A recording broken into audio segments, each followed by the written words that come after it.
Okay, in this video we're going to look at some of the differences between the NIV and the King James Version. A lot of people seem to think that the NIV basically says the same thing as the King James without the archaic quote-unquote language. Nothing could be further from the truth. So let's look at a couple verses. The first one that we're going to look at and compare is Exodus 3:14. King James Version we read, "And God said unto Moses, I am that I am. And he said, Thus shalt thou say unto the children of Israel, I am hath sent me unto you." Okay, let's look at what the NIV says.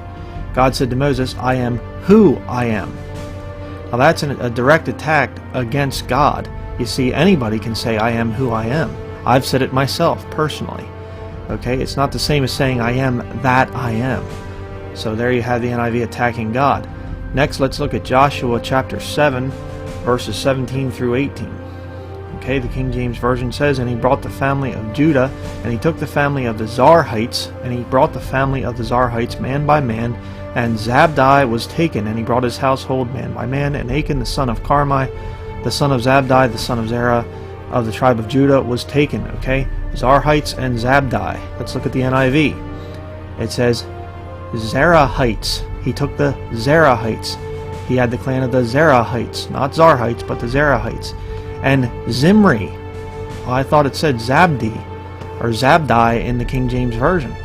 Okay, so the NIV says Zerahites instead of Zarhites and Zimri instead of Zabdi. Not the same thing. Okay, Joshua chapter 17 verse 1. I'm going to quickly go through a lot of these.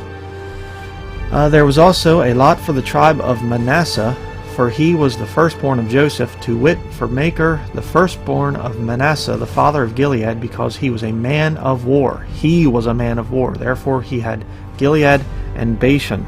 Okay, so you have Machir was the father of Gilead. He was a man of war. Let's look at the NIV.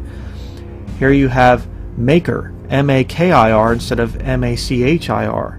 Okay, and it doesn't say he was the father of Gilead. He says he was the ancestor of the Gileadites. Okay, and then it doesn't say that he was a man of war. It says that the Machirites were great soldiers. Okay, it doesn't say the same thing as the King James Version. So you have, in the King James, you have Machir, father of Gilead. He was a man of war. NIV, Machir, M-A-K-I-R, was the ancestor of the Gileadites, and the Machirites were great soldiers. It does not say the same thing as the King James Version.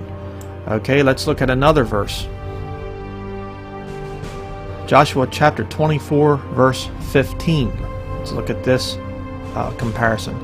"And if it seem evil unto you to serve the Lord, choose you this day whom ye will serve, whether the gods which your fathers served that were on the other side of the flood, or the gods of the Amorites in whose land ye dwell, but as for me and my house we will serve the Lord."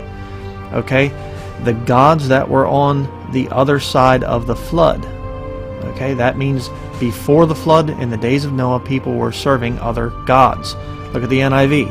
"But if serving the Lord seems undesirable to you, then choose for yourselves this day whom you will serve, whether the gods your forefathers served beyond the river."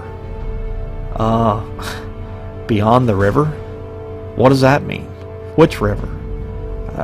See, it just totally destroys the meaning of it. It destroys the fact that before the flood they were worshiping other gods. The NIV is not the same as the King James Version. Next, let's look at Judges chapter 1, verse 3. "And Judah said unto Simeon, his brother, Come up with me into my lot, that we may fight against the Canaanites, and I likewise will go with thee into thy lot. So Simeon went with him." Okay, two men speaking to each other, Judah and Simeon. Let's look at the NIV.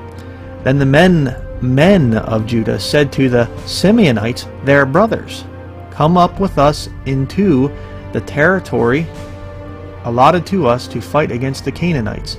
We in turn will go with you into yours. So the Simeonites went with them." So you have plural versus singular. Okay, it doesn't say the same thing. Judges chapter 4, verse 11. "Now Heber the Kenite, which was of the children of Hobab, the father-in-law of Moses, had severed himself from the Kenites and pitched his tent unto the plain of Zanaim, which is by Kedesh." Okay, Hobab the father-in-law of Moses. Let's look at what the NIV says. Now Heber the Kenite had left the other Kenites, the descendants of Hobab, Moses' brother-in-law.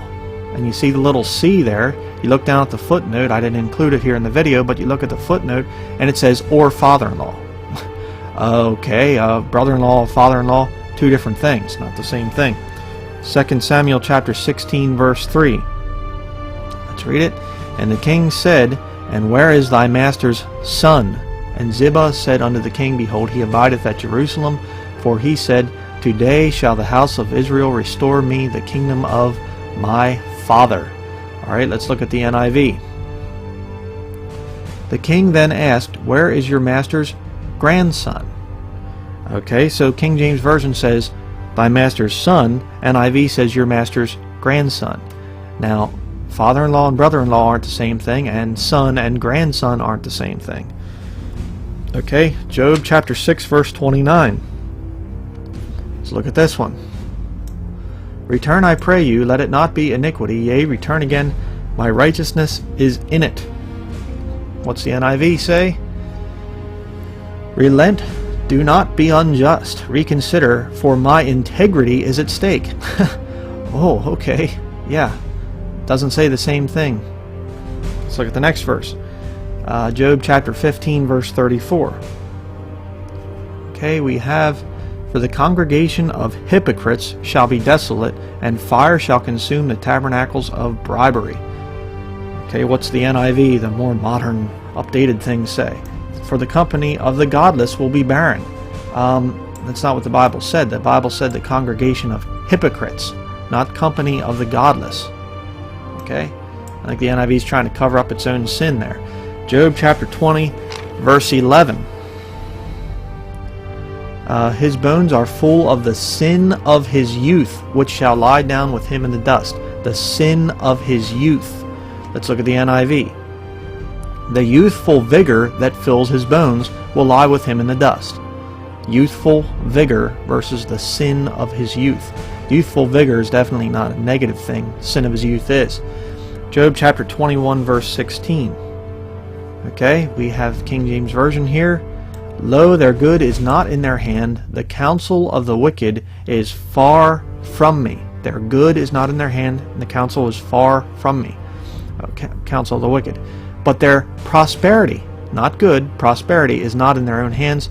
So I stand aloof from the counsel of the wicked. Okay, stand aloof versus far from me. Well, that sure is a modern updating. Job chapter 30 verse 15, King James Version. Terrors are turned upon me, they pursue my soul as the wind, and my welfare passeth away as a cloud. Okay, pursue my soul there in the King James. What does the NIV say? Terrors overwhelm me, my dignity is driven away as by the wind, my safety vanishes like a cloud. So you have my dignity is driven away, not they pursue my soul. Job 37 verse 7. Okay, King James Version. He sealeth up the hand of every man, that all men may know his work. Now you see, it's a truly amazing fact that God has created all fingerprints to be different. Each fingerprint is unique. No two have ever been alike.